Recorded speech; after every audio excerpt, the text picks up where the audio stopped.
Comment garantir la souveraineté technologique et la maîtrise des données dans un contexte de dépendance aux grandes plateformes internationales? Alors, quand on parle de souveraineté technologique, il faut rappeler qu'en matière d'intelligence artificielle, ce sont les États-Unis qui possèdent à peu près l'ensemble de la chaîne de valeur de l'intelligence artificielle. Depuis l'industrie des composants électriques, électroniques et via NVIDIA, jusqu'au l'industrie du cloud, bien sûr, avec Amazon, par exemple, Microsoft, Google.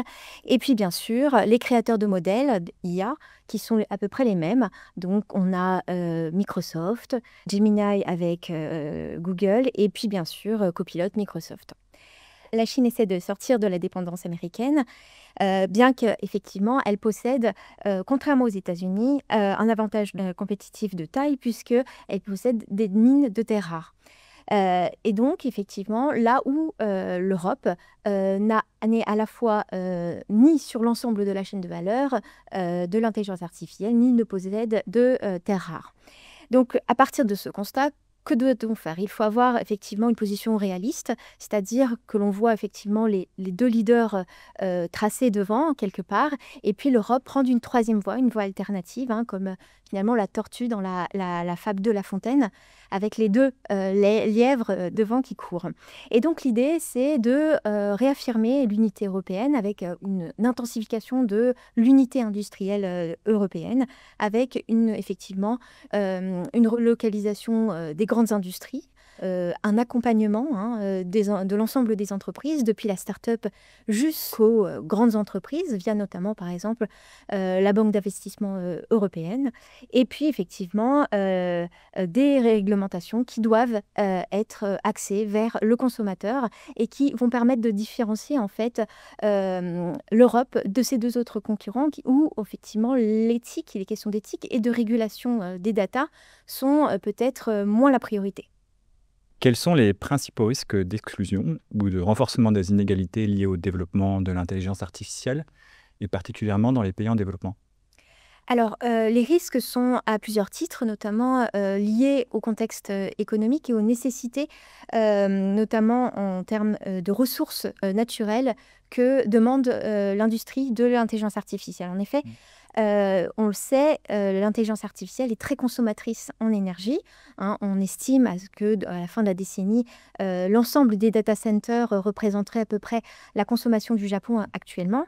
Et donc, effectivement, on se dit que les pays qui devraient accueillir les data centers sont nécessairement les pays qui ont une production énergétique, électrique particulièrement, qui soit à la fois compétitive et puis en masse. Et donc, de fait, ça exclut un certain nombre de pays qui ne pourront pas produire cet excédent énergétique. Et notamment, ce sont les pays du Sud. Ensuite, d'un point de vue culturel, les modèles actuellement qui sont développés sont pensés par des ingénieurs qui sont généralement occidentaux, anglo-saxons a fortiori, et donc qui pensent avec des prismes, des schémas dans la langue linguistique anglaise. Et donc il y a effectivement des biais qui sont intrinsèques, hein, by design, à certains modèles. Et effectivement, on a par exemple moindre prise en compte des populations du Sud, et puis ça se retrouve aussi à d'autres échelles, au niveau par exemple de la prise en compte des minorités, comme par exemple les femmes, ou des minorités, même au sein des pays développés. Quels mécanismes de gouvernance ou de régulation internationale pourraient permettre le développement d'une IA plus responsable et plus éthique?